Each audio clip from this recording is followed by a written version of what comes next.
Casper Dennis here for Submission Radio, post-fight UFC 243 with Robert Whittaker's coach Fabrizio Ite. Just moments after the loss to Israel Adesanya, just wanted to get your immediate reaction and sort of thoughts on the fight. Fab, what did you think of it? It was a great fight. Israel is what he is.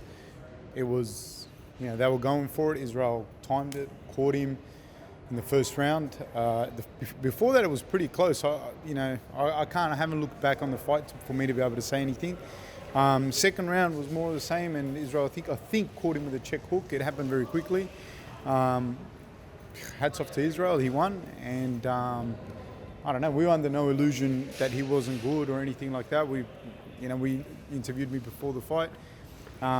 Good luck to him. He's going to be very hard to beat. What do you say? You know what I mean? But man, it's a loss in a fight. It's not. No one's sick or whatever. It's not like that. So you're down. It's a bummer. If you fought a good guy, you're only as good as your adversaries. So I don't know. It's not like I was saying Israel wasn't good. You know what I mean? Like Israel is what he is, and so is Rob. When you spoke to us beforehand, you gave Israel a ton of props, and you always mentioned that this is a very realistic possibility. I know you couldn't tell us beforehand, but now that it's all said and done, what was the game plan going into this fight for Rob? Well, Israel's a big guy. A lot of people think he's not a big guy. He's a big guy, and he knows how to use his length, and he knows how to. He's a great fighter overall. So it was exactly what you saw from Rob, to try and establish his distance and his timing. They both have to establish that, and they were going for it. It wasn't to go out there and spam takedowns, because you're not going to take Israel down like that, and that's stupid to think that. No one's done it. So we knew that wasn't a thing. Rob had the striking to really give him troubles, and he did, and he lost. That's what happens. Just quickly, Coach, at the end of the round, we saw Rob went down. I'm just wondering what happened sort of in between the rounds. What kind of advice were you giving him, and how hurt was he going into that next round? Again, I'm not so much the fight coach. Alex Prates and Justin were in there with him. Sure. From my understanding of it, he cleared up quite well, and he came back in the second round. He was doing really well as well. I think at that point, it was just making sure that he was okay. I'm not sure. I didn't go into the cage. It wasn't me that went into the cage. You'd have to speak to Justin or Alex. They're the more involved in that, in the actual fight per se. I mean, there was still some things to take away from the fight. Like you mentioned, Rob looked amazing at certain parts of the fight, landed some great shots physically. We heard he put on 5 kilograms of muscle for this fight. I don't know if he put on 5 kilograms. His manager told us, but he looked bigger in this fight. He looked great.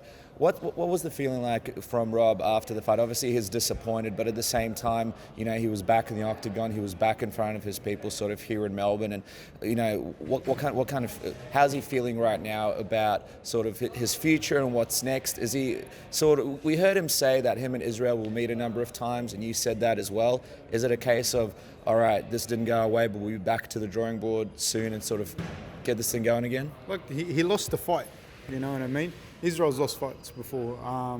Everyone loses fights, so every single person has lost fights. Even if they haven't lost it as a professional, they've lost before. So, man, he just lost a fight. It's like, no offense to you, but it's like, I don't know, someone's going to play in the grand final tonight. The team that loses, they're going to ask him, are you still going to keep playing football? Of course they are. It's just a fight. They lost a fight. One of them was going to lose, and neither one of them was going to quit. And for sure, maybe they'll meet again. I think they will. I thought that before the fight. They're both young. They're both really good strikers. That division's there's some killers. Like this opens up some matches for Israel as well. It'd be good to see him fight Romero or Costa or there's some good guys there. You know what I mean, in that division. So for Rob, it's not all unicorns and sunshine. You know what I mean? Like sometimes you lose, but it's just a fight that you lost. Were you happy to see the respect between the two guys after the fight? Obviously, they kind of fist bumped. And I know that you said that there's a lot of respect between them, and so did Israel. I think this is one of the first times that everybody in the crowd kind of saw that respect, in front of their very eyes. We kind of happy to see that at the end?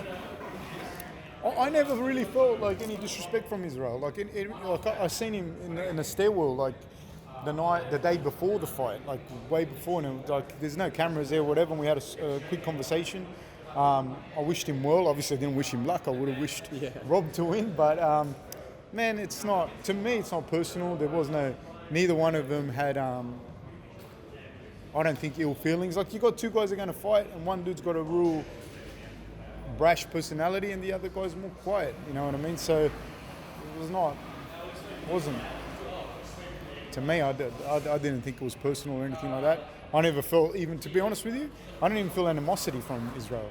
And that, like when I saw him and when I spoke to him, obviously, man, like, we're not stupid. I'm not going to go and sit next to him while he's eating, but it's a fight, man, and congratulations to them. You know, they won, and that's it.